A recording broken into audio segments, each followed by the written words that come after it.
Hello everybody and every pony. Welcome back to Chapter 20, Night Patrol. Deeper into Darkness. Written by Foxgear. Read by Icy Night. Emerald and her unit stalked the shadowy hallways of the factory. So far, there has been no contact since they entered. This worried Emerald. They were in the enemy stronghold, the heart of their operations. There should be fighting tooth and nail to keep it. Unless... Princess Lesia, do you read me? Emerald radioed over her comms. Static filled the air. She repeated her call again. Is any pony there?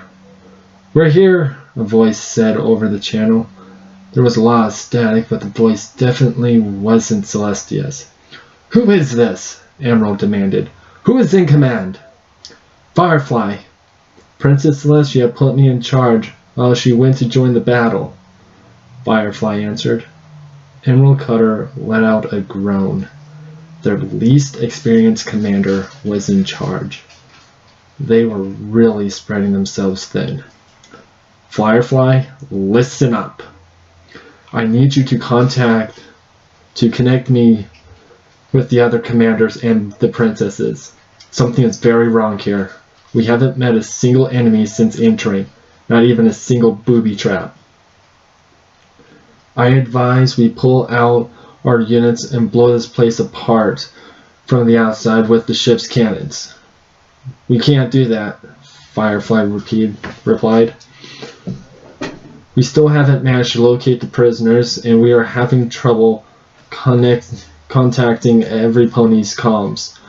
We can't order a retreat even if we wanted to. Emerald clenched her jaw, grinding her teeth together in frustration. They had no choice. They had to keep moving forward. Buckle, Bootstrap, stay here and keep the comm lines open. The rest of you, with me. We will... Wait! Firefly screamed over the comms, the high pitch of her voice making the gym comm scream with a horrible sound. What is it? Emerald asked, clenching her teeth even harder.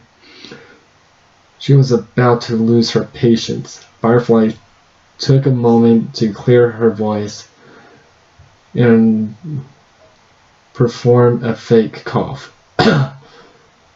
She was sweating profusely from the tone in Emerald Cutter's voice. She was not looking forward to their next face-to-face meeting. Sorry, I should have said this earlier, but we have been receiving reports of enemy combatants engaging with our forces. That's why Celestia left to join the battle.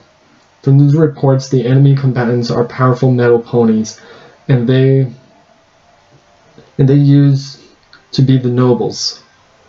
So far, we have encountered orange blood and red blood. It is safe to assume there are at least 3 more. Be careful. Roger that, Emerald replied. She looked to every shadow, listened to every little sound for anything and everything that could be seen or heard. And she heard and saw nothing. And then, thunk, thunk, thunk. Look alive. We have company, she whispered to her unit. The sounds were coming from up ahead, down one of the corridors.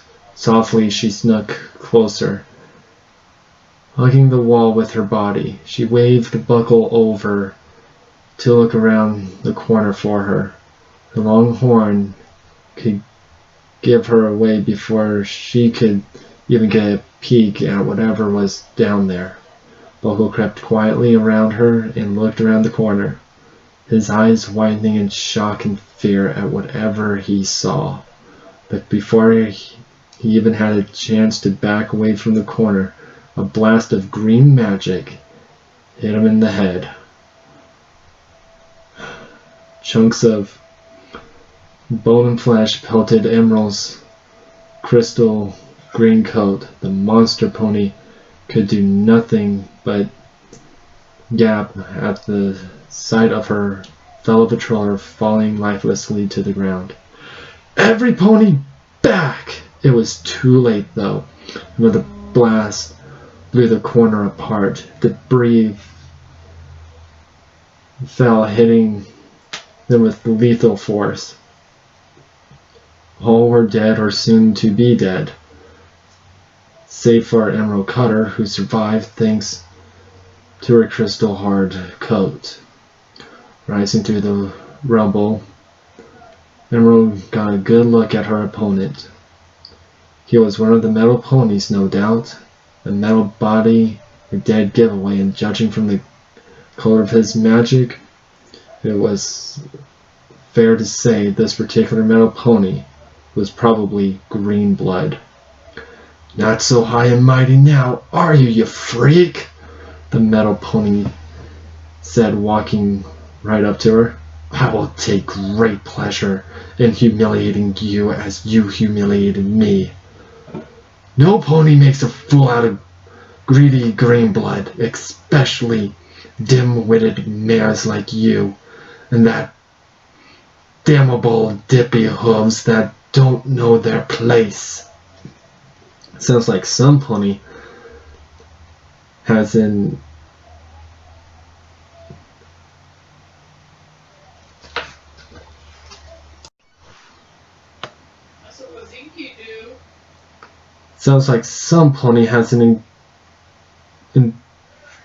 whatever, I'm just gonna skip that damn. Sounds like some pony has a problem. What, daddy's money can't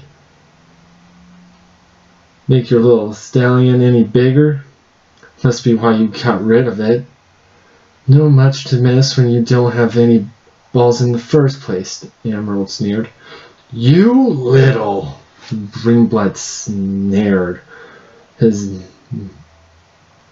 snarled, his metal teeth clinking angrily together. Emerald charged her horn and slashed at Greenblood. The metal noble backstepped as she continued her assault, striking with her front claws. She grabbed the noble by the neck and tossed him over the side of the railing down a pit. Watching with satisfaction, Emerald sent a rain of gems down after the noble for good measure.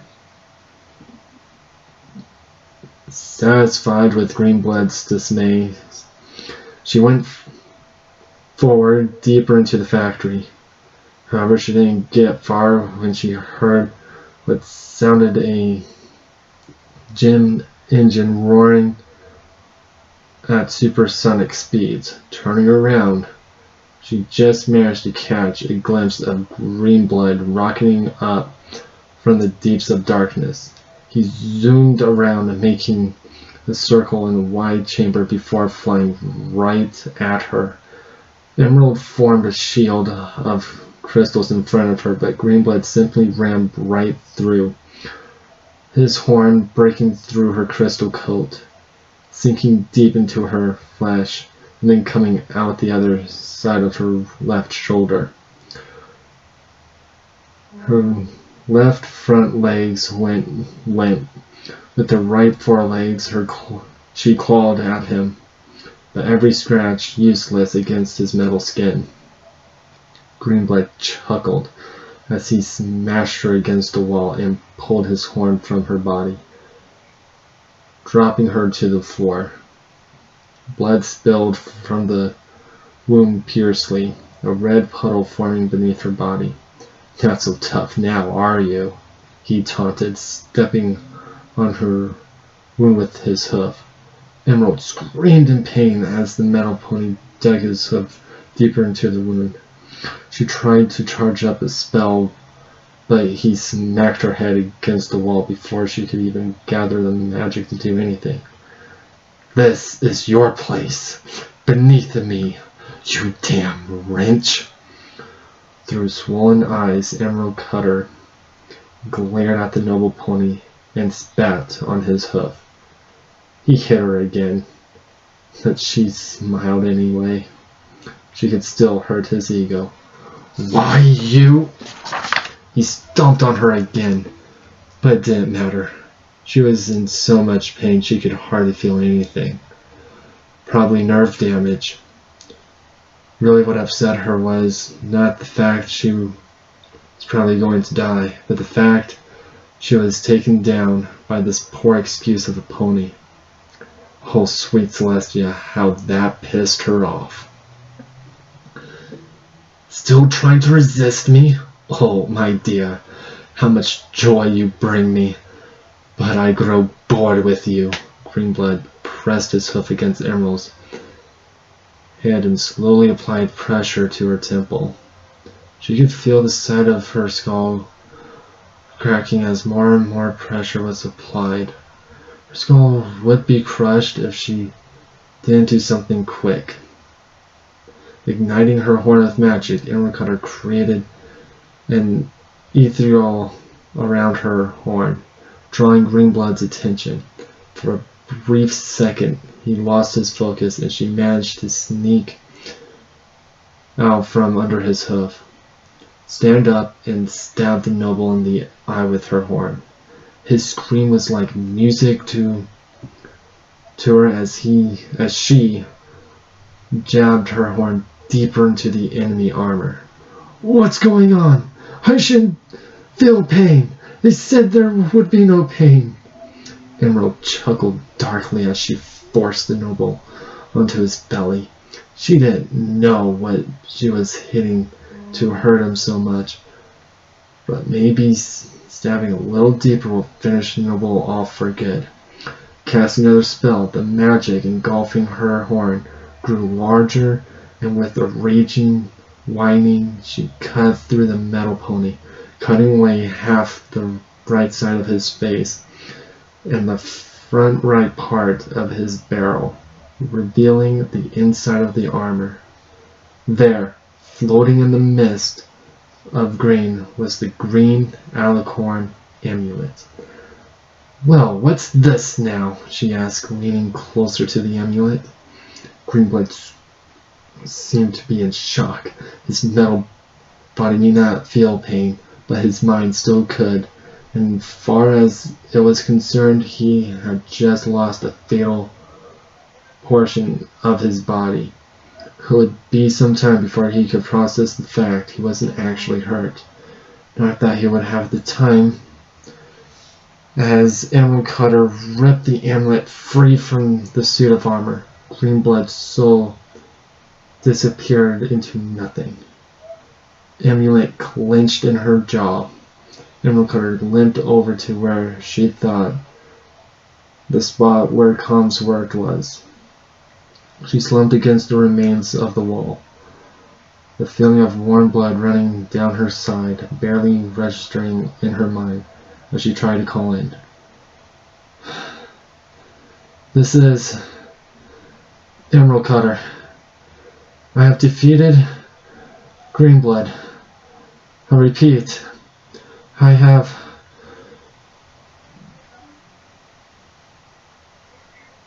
repeated Greenblood. You need Emerald's vision flickered back. It was getting hard for her to think straight. She probably lost too much blood, and the head injuries probably wouldn't help. I think I need a medic. Emerald Cutter! Emerald Cutter! Are you there? Where are you? Emerald Cutter! Firefly frantically yelled over the comms. She received no response. Killing Perfection, I need you to check on Emerald Cutter. I think she's badly hurt. Roger that, I'll find her. Killing Perfection said, breaking away from her unit and diving down into a hole made by one of the earlier attacks. She flew with all her might, her concern for her friend pushing her faster and faster. Be alright, Emmy. Please be alright. Below in the barrels of the factory, Celestia, Applejack, Overheat, and Gadget scouted the area where they found the tank. From the wreckage, they recovered the body of Hauser, and thankfully found no pony else inside the tank. Look over there, Applejack yelled, waving the others over to her. I found some tracks. Looks like Nightingale and Dusk. The tracks were clear and fresh, but they had been made in a hurry. Most likely the two survivors had galloped away as fast as their legs could take them. Applejack wandered over to the front of the wreckage where Red Blood most likely would have been. She found another set of tracks, but they led in the opposite direction of Dusk and Nightingale's. Why did he leave them be? Ruby probably went to look for Tangerine. They're cousins and they have always been fond of each other. Perhaps fonder than some would consider appropriate. They were big supporters of pure bloodlines, Celestia said as she looked over Applejack's shoulder to get a better look at the directions of the tracks. She may not be a tracker, but even she could follow this trail. Overheat, I will give chase. I want you and Gadget to follow Dusk and Nightingale's trail and get them to safety. But Applejack protested, but Celestia shook her head. We can handle Red Blood. Don't worry about us.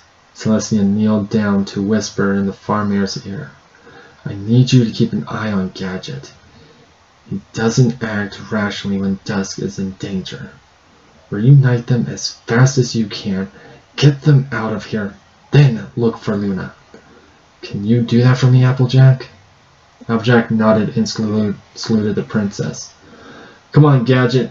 We're wasting time. She broke into a light gallop, knowing the gray eating stallion would tear himself out if they moved too fast.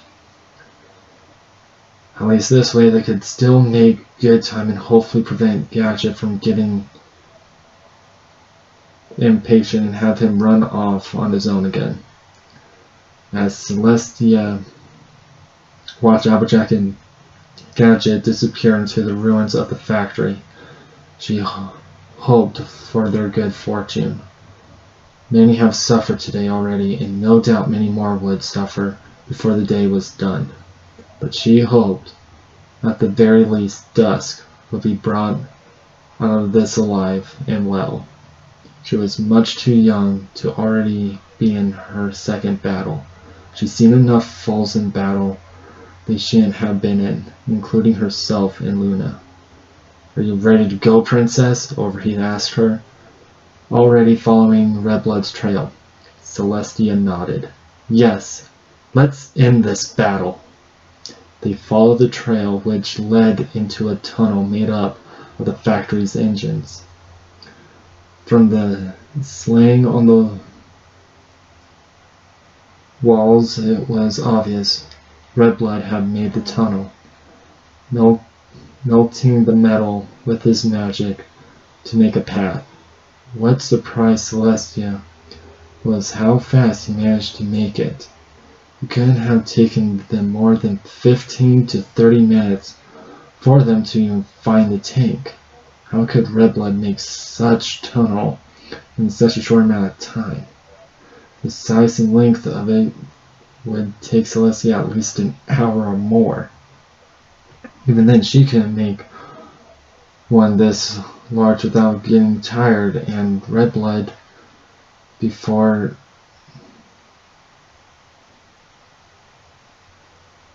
his transformation to the monster he is now, was powerful, but he was nowhere near the level of magic needed to do this. There must be something else, something powering him beyond his normal limits.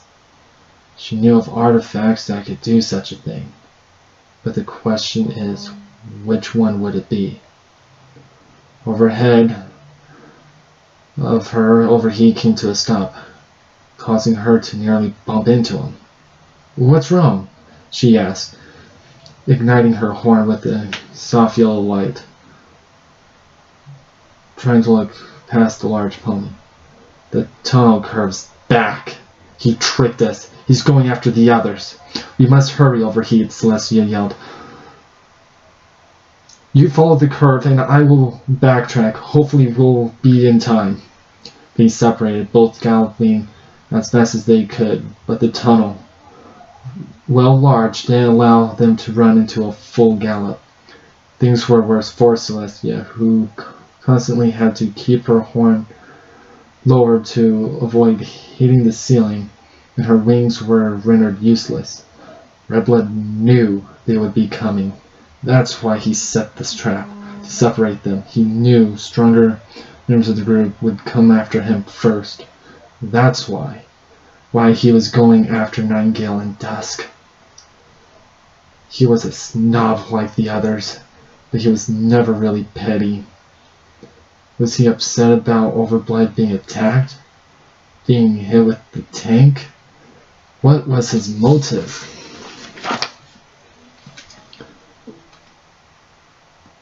So focused on her thoughts and avoiding the ceiling, Celestia never saw what happened next as Redblood broke through the side of the wall of the tunnel, his metal horn piercing through her armor and into her flesh. He slammed her against the wall, pinning her with his horn. "Another trap within a trap? You are clever," Celestia praised. Her horn ignited with magic, and in a flash, her axes tore through the air, destroying the tunnel and creating a much roomier battlefield. But your luck just ran out. Axes raised, Celestia attacked with the power of a hurricane. She flung Redblood away, freeing his horn from her body and quickly sealing the wound with magic. She didn't waste any time and followed up her attack, swinging both axes with all her might. Again, Redblood was sent flying. Celestia fired multiple blasts of magic after him, creating huge explosions. Before the dust could even begin to clear, she sent her axes swirling in with the force of tornadoes, ripping the air apart. "Had enough?" Celestia asked, approaching Redblood. He tried to get up, but she used her axes to pin him to the ground by the neck. Metal or not, a pony couldn't get up with his head pinned down, and its front legs floated under their body. Redblood growled unintentionally at her. She chuckled, knowing how frustrated he must be. "Oh, don't pout. You did well. But I've been doing this long before your grandparents even conceived your parents. I have faced many opponents far greater than you could ever hope to be. That's just a matter of finishing you off," Redblood snorted. "Good luck. I'm immortal." Celestia smiled warmly at him, but it lacked the warmth and motherly affection. Instead, it felt almost sinister as her horn ignited with golden magic. That's what the last one said, and I can assure you, he is quite dead. Now let's see. Ah, there it is. Redblood wondered what she was talking about when he felt a tug from within his body. Something moved inside him. He tried to resist, but Celestia's magic was too strong, and with a violent tug, the amulet inside him was pulled free through his mouth. "How many of these cursed things are there?" Celestia wondered as she walked away, tucking the red amulet into her saddlebag. She didn't even bother to watch Redblood's soul disappear into oblivion. He didn't deserve the honor. "Princess Celestia, are you alright?" Wolverine asked, running up to join her. He was looking rather overwhelmed from the destruction she caused. She always thought it was rather a cute look when ponies had when they witnessed her fight. They always seemed to have a hard time processing the fact that she could indeed fight. It was probably the princess title. Maybe she should have gone with Luna's suggestion and tilting themselves and telling themselves, Valkyries. It does sound more epic. Yes, Overheat, I'm fine. Hardly even worth writing down in the history books. Come on, we need to regroup with the others. They won't fare very well on their own. Right, I think Applejack and Gadget are in that direction, he said, pointing one way. Really? I swore they went that way, Celestia pointed another direction. This isn't good. Any landmarks? Both looked around at the corner that once had been Redblood's tunnel. Nothing was recognizable. Firefly, this is Princess Celestia. Can you make contact with Applejack? Firefly, can you hear me? There was nothing but static. Well, this isn't good. Overheat, you go in your direction. I'll fly above and try to spot them. I'll call you if I spot them and you do the same. Let's move. We may not have much time. Roger. Overheat took off as fast as he could while Celestia flew into the air.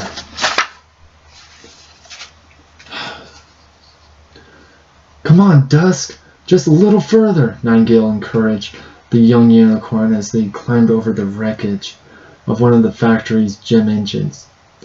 She had managed to get Dusk out in time before the explosion, thanks to Hauser taking over the controls and continuing to attack Redblood.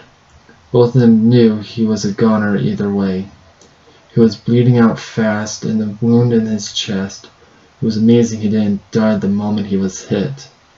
She remembered that stupid smile he had on his face as she dragged Dusk out of the flaming wreckage. It was the kind of smile that said he enjoyed his life. She didn't know his real name. But like her and many others who came to join Night Patrol, their lives before hadn't been the greatest. When she got out of here, she was going to find out what his life has been before, as well as any family, and give him the eulogy he deserves. A huge explosion went off behind them, probably the tank, Nightingale concluded, pressing onwards. They didn't get far when another explosion happened. This one 3 times larger than the first and further away. That's gotta be a battle. I wonder who's fighting, Nightingale wondered aloud. Princess Celestia, Dusk answered, staring into the distance. Princess Celestia is fighting Redblood and she's winning. Nightingale looked at the young unicorn spectacally. Really? How can you tell all that from here? I can see them. Dusk turned to her with eyes glowing pure black, which really freaked Nightingale out. Okay, we'll take your word for it. Can you just stop with that freaky eye thing? Dusk didn't seem to want to listen to her as she kept on speaking, eyes still black. Applejack and Dad are approaching our location from that direction, and look out! Before Nightingale knew what had happened, Dusk teleported, grabbing her, and then teleported again just as an orange blast of magic hit where they had previously been.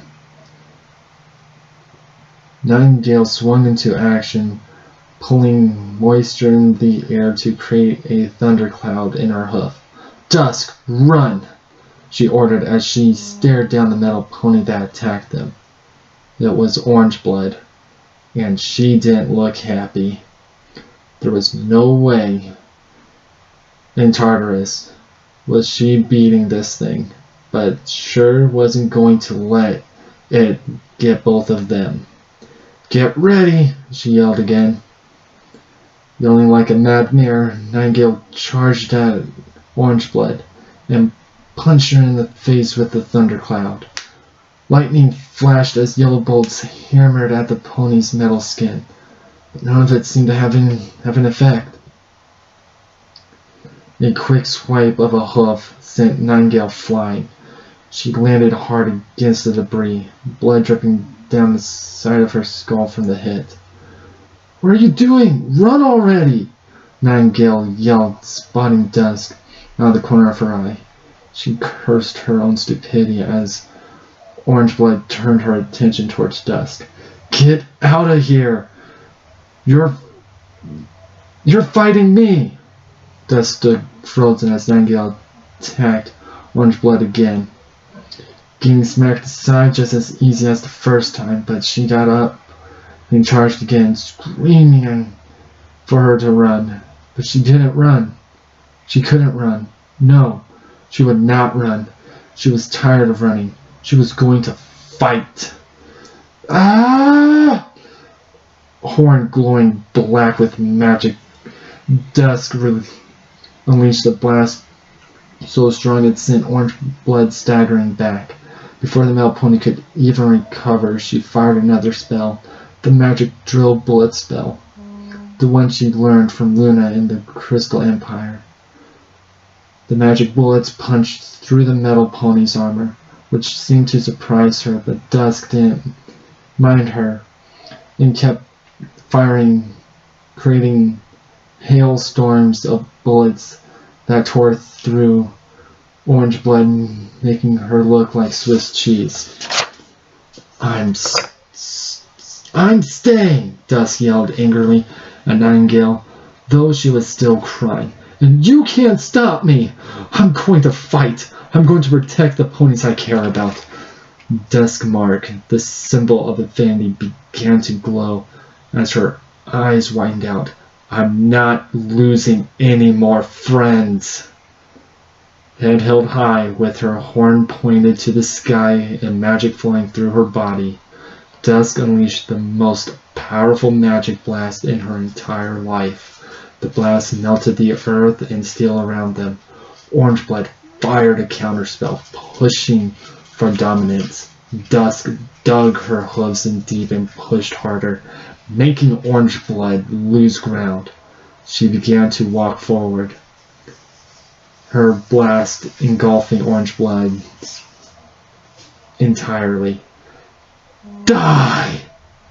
In a flash of light, Dusk black magic overtook Orange Blood's magic, blocking out any traces of the noble pony.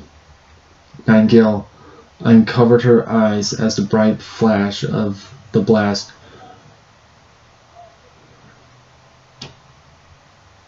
receded. She spotted Dusk's belly down on the ground.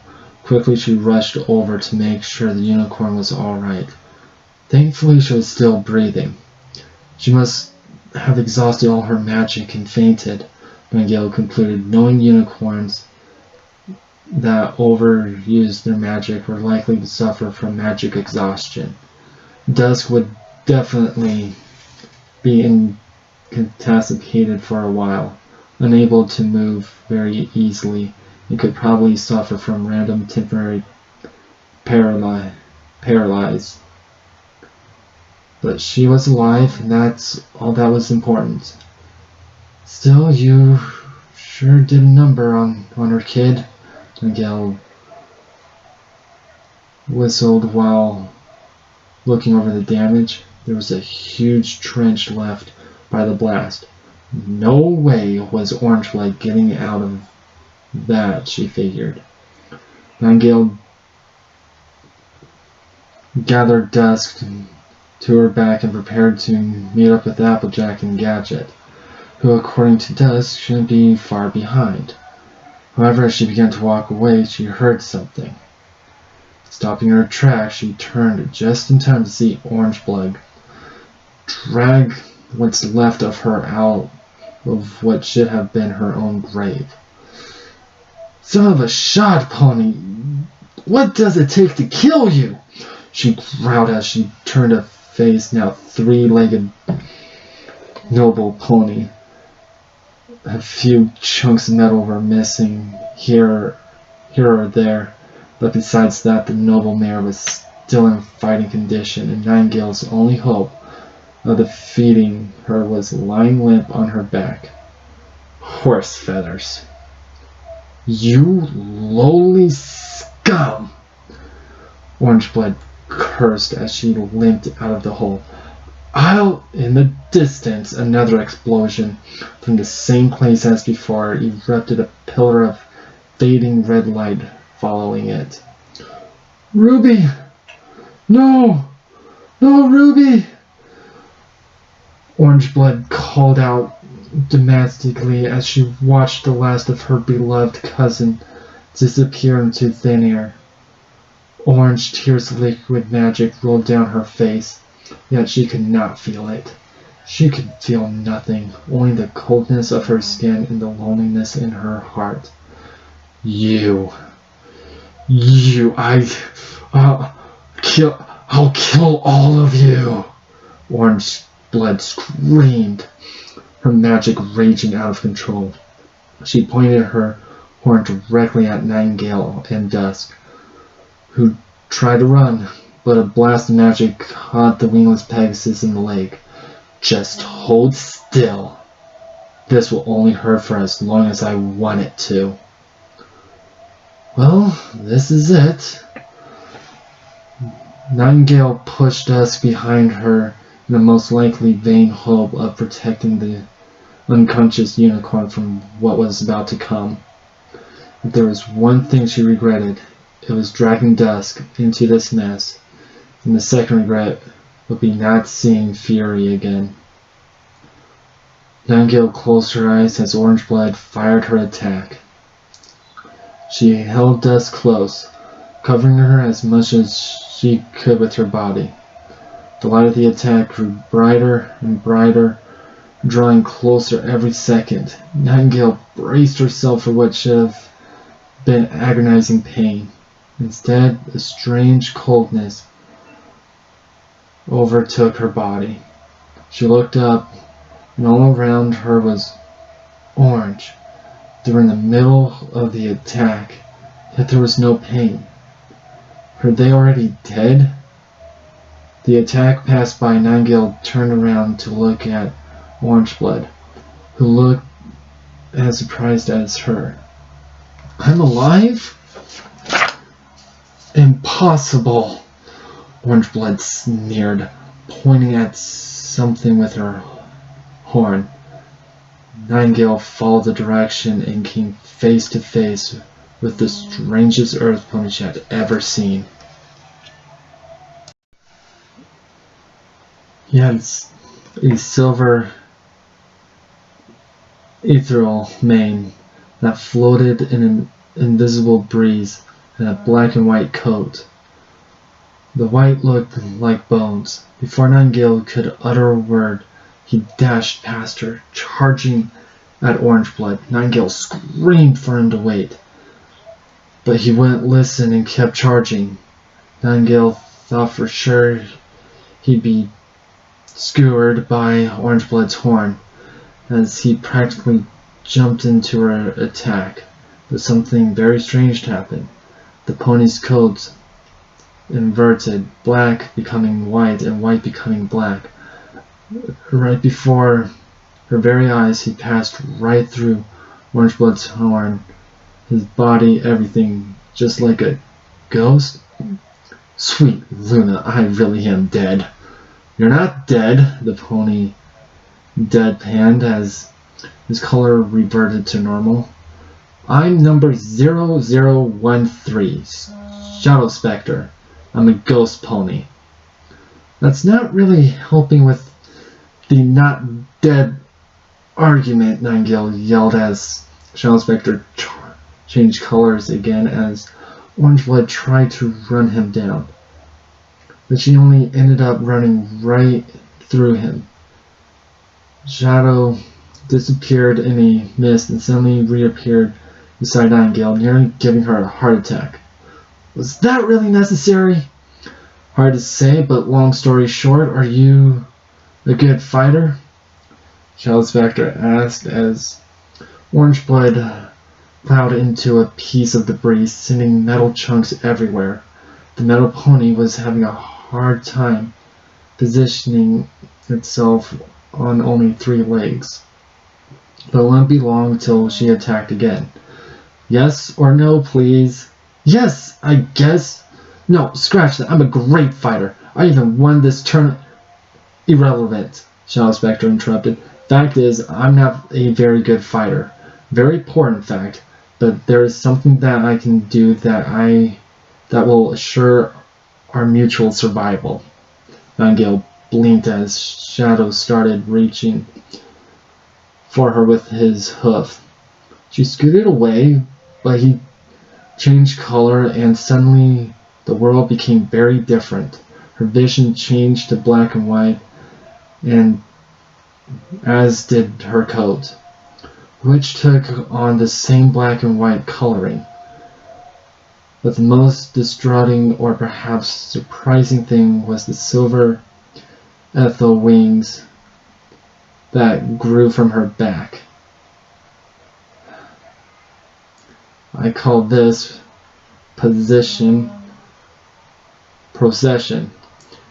You can now fight while I support you by allowing you to use my powers. Congratulations.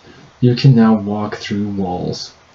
Alright, let's rumble.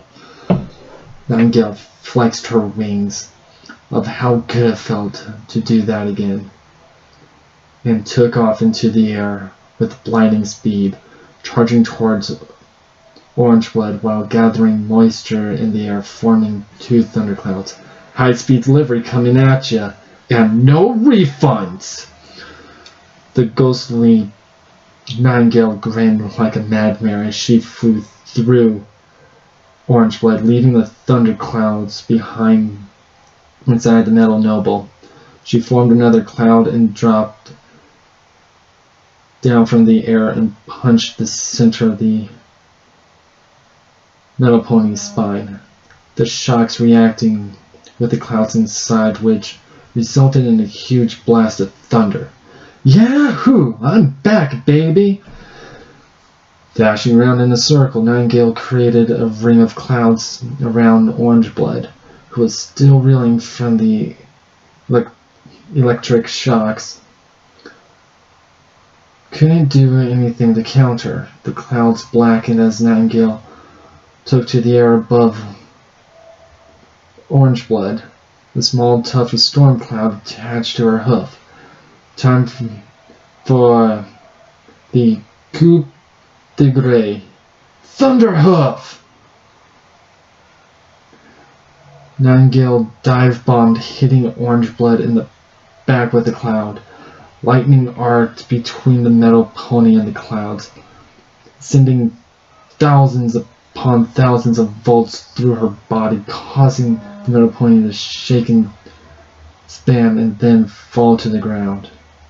But she got up, much to Nightingale's annoyance. I thought for sure that would work. Nightingale circled around the metal pony, looking for something, anything that could pinpoint her Achilles heel. The thunderhoof seemed to cause some lasting damage, or disoriented the metal pony in some way, because Orangeblood wasn't looking too hot as she stumbled around. Still, that didn't mean she wasn't a threat. I think I saw something inside her when I phased through earlier. Perhaps it's a power source, Shadow Spectre suggested as Orangeblood seemed to regain her bearings. It's worth a shot, I guess. Nightingale dived, Orangeblood firing blindly with her horn. Nightingale phased through the attacks and flew straight into Orangeblood's metal body. For a moment she was solid again. Her hoof touched something, an orange gem covered in magic. Nightingale grabbed it with her hoof and phased through the outside of the orange blood's body and came to a stop in the dirt. Behind her, Orangeblood let out an ear-piercing scream as orange-colored magic poured out of her body into the sky. The metal pony's body shook violently and then simply fell to the ground in pieces. Well, that takes care of her, Nightingale said, grinning victoriously. But she sure felt tired. She fell to her body as Shadow Spectre exited her body. He gathered her up onto his back and brought her over to where Dusk was still lying in the dirt and set her down next to the unicorn. "Thanks for the help," Nightingale yawned. In the background of her vision, she saw Applejack and Gadget appear, followed by Celestia and then Overheat. She laughed weakly. She was probably in for a good butt chewing when she woke up. "Dusk! Nightingale, are you okay?" Gadget yelled as he ran up to the two. Much to his relief, they were both still breathing. "Oh, Dusk, my sweet little Dusk, it's okay. I'm here." Celestia walked up behind the inventor, amazed that the two were able to defeat Orangeblood all by themselves. They were truly talented warriors. She then noticed the pony standing close to the two. It was unlike any pony she had ever seen before, but she knew what those numbers on his flank meant. "I assumed you're one who helped them." Celestia approached Shadow Spectre, who nodded nervously. He was probably intimidated by her size. Celestia figured. "You have my thanks. These two mares, they're very important to me. I owe both of them a great debt. What's your name?" The black and white pony went rigid and gave a slappy salute. "I'm 0013, Shadow Spectre. I'm a ghost pony. You must be Princess Celestia." "That I am," Celestia chuckled. "A ghost pony? My, the ponies of this place certainly are creative. I'll give them that. I haven't seen you or your number before, so I assume you were from this factory." Shadow Spectre nodded. "Yes, I was created here and kept here for as long as I remember. Till today I was a prisoner, but thanks to Brother Sixes and Brother Fury, I and my brethren are free, and we wish to help you rid the world of this place. The rest of my kin are with Sixes and Princess Luna a few levels above us. We could feel the magical energy coming from below, so I, being able to walk through solid material, was selected to investigate. I just happened to stumble upon these two mares in need. From my account, that is one of 4 metal ponies killed so far." "2, Celestia corrected. "I finished off Red Blood not too long ago."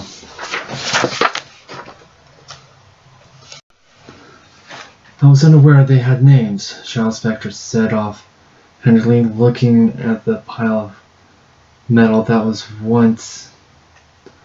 a living flesh and blood pony. "Shame they chose that fate for themselves, but at least they got to choose. Still, I never thought any pony would be that stupid." Celestia sighed. "Yes, it's a shame, but fear and greed can do that to a pony." "Wait, did you say 4? Shadow nodded. "But there are 5 nobles. Shouldn't there be 5 metal ponies?"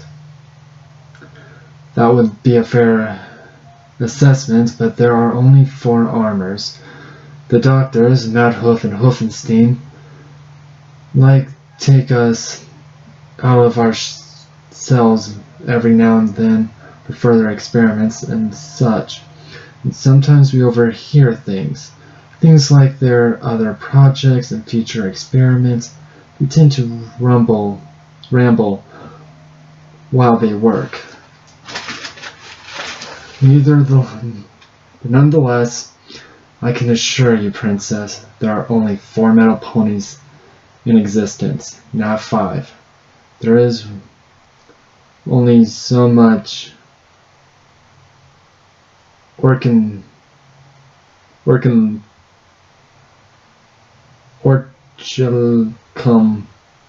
in the world, you know." Celestia gasped. No wonder they were so durable, though they much have weakened the metal when they added the alicorn amulets. The amount of magic the amulets produce would put a constant strain on the metal. It would take a few years, but at some point the armor would have been destroyed from the power of the amulets. Still a clever idea to combine the two. I wonder how Redblood's body was able to stand up to the power resting inside of it. Shadow Spectre shrugged. It is beyond my understanding, but perhaps we should turn our attention towards defeating the final two armors. Currently, one named Yellowblood is engaged in battle with Princess Luna and my brethren above us, and the last metal pony's location is unknown. Princess Celestia? Princess Celestia, can you read me? The static voice called over the comms. Hold that thought, Shadow. This is Celestia. Report. Thank goodness we got through, Firefly's voice said. We just received Emerald Cutter and extracted her from the battlefield. She had run-in with one of those metal ponies, but managed to defeat it, but she's badly hurt. We wanted to get a warning to you, but we couldn't get through. Calm yourself, Firefly. Everything is alright, Celestia said in her calmest voice. Please take note that as of now, 3 of the 4 metal ponies have been defeated. I repeat, the metal ponies, Green Blood, Red Blood, and Orange Blood, are all dead. Only Yellow Blood remains and is currently engaged with Princess Luna and her forces. Stand by for our extraction call. We will be wrapping things up soon. Roger that. We'll be ready. Shouldn't we get Dusk and Nightingale out of here first? Applejack asked after the comms went silent. We can't just leave them here, and it's too dangerous to take them with us. Celestia nodded. You are right, Applejack, but I fear splitting up at this point would be unwise. There may be other dangers lurking around that might be able to ambush the returning party at any time. Even if we sent Overheat and Gadget back with Nightingale and Dusk, their chances of getting out safely if attacked are low. Better to stick together and meet up with Luna and the others. And then we can all get out of here at once. If I may suggest something, Princess Celestia, Shadow Spectre asked. He revealed a nod and continued. Luna and the others are engaged with Yellow Blood, but let us not forget the real monster minds of this place, Madhoof and Hoofenstein. There is no doubt that they have already begun evacuating using the teleport room. That is why you have seen very few ponies running around. They are grabbing what they can and running. If we hurry, we may still catch them.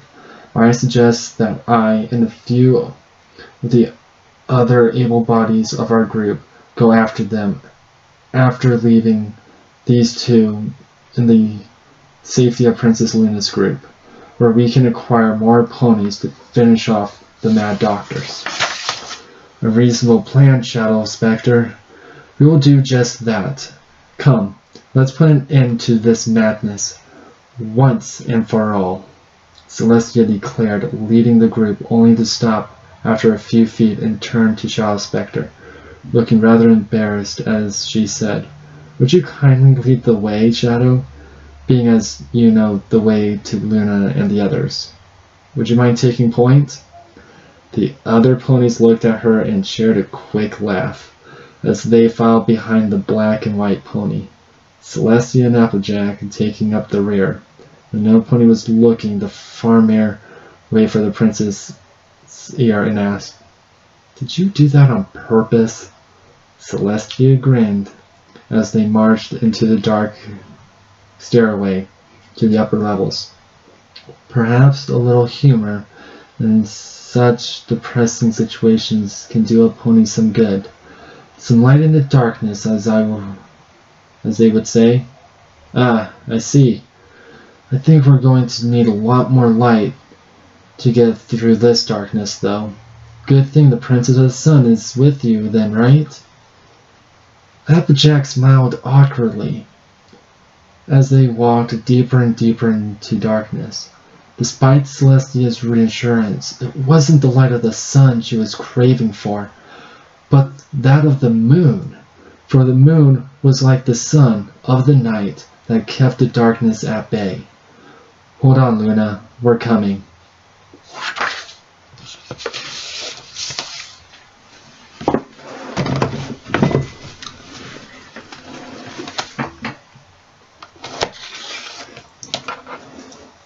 Okay, how many of you are actually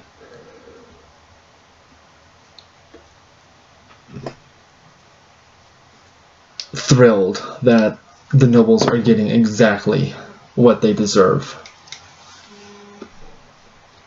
About time, I know. But you know what? Good things come for those that wait. This is Icy Night, wishing you all a very good night.